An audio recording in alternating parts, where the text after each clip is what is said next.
Today I'm going to show you 2 different ways to make Eat-A-Bag inserts for your wonderful bone bag, or really any Eat-A-Bag. This works for all of them. There's going to be 2 methods, the lazy way and the more proper way. I'm going to show you the lazy way first. So, the lazy way, as you can see, is I just cut fabric and just slapped it on top of this and slapped the pins. This is not a new insert, this is a fabric covering for the existing insert. So, in a pinch, this works really well. Really easy. You don't make anything at all. You just match it to your outfit. And now on to how to actually make a proper insert. And I need to take all the pins off of this right now.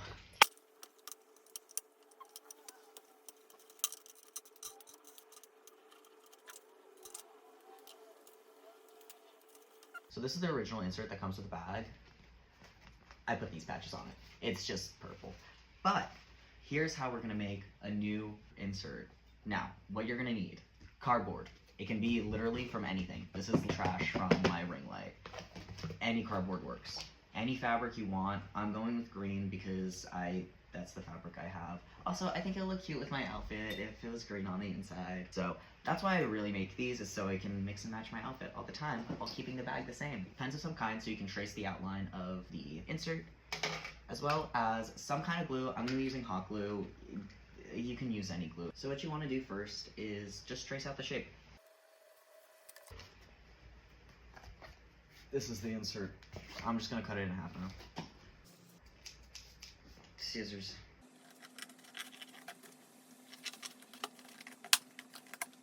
Awesome. They are the same shape. If you want to double check that it fits into your bag, you can do that.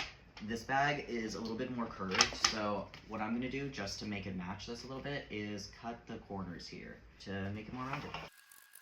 Aside from rounding out the edges, what I'm also doing is cutting off a little bit of excess on the corners, just because I know the fabric is gonna end up bulking it just a little bit. Like literally just the tiniest amount I cut off.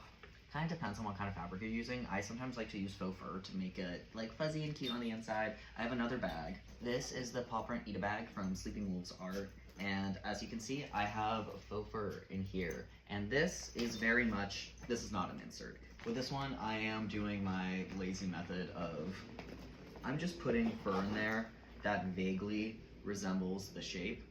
This isn't even the shape. I folded it. You can get away with a lot. If you're using something more puffy like faux fur and you want an insert, like a cardboard insert for it, you're gonna wanna cut your edges just a little bit. So lay out the fabric that you wanna use, get your insert. You want about an inch off from the side on each way of seam allowance. And when I say seam allowance, I'm gonna be gluing this. There's gonna be no sewing involved. Do not worry, do not get scared. Perfect. Take your excess fabric and put it away for later.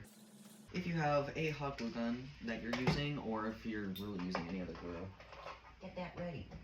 So what we're gonna do, take this, find it in the middle, right?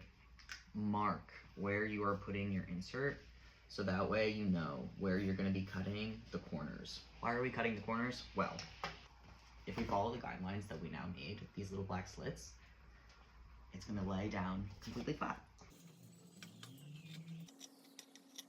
And because I made my quote-unquote seam allowance so big, I am gonna be getting a little bit of fabric overlap, and I'm just gonna cut it off. Honestly, I'm probably doing a bit of glue overkill here, but I'm lining it up to like the little slits, so I know that's where I wanted it to be. Awesome. Now, same on the border.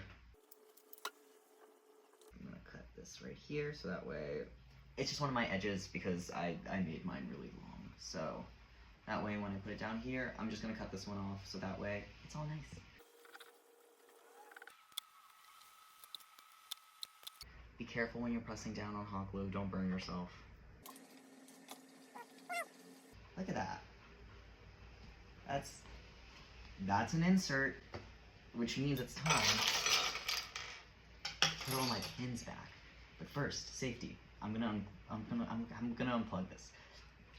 I got close to it and it got warm and I got scared.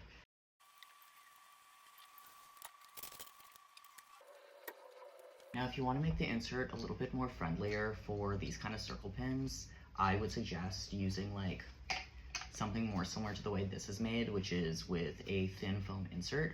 But if you want to just make something with everything you have around the house, this is the way to go. Plus, for push pins like this, it's perfect. They stay very nicely. Awesome.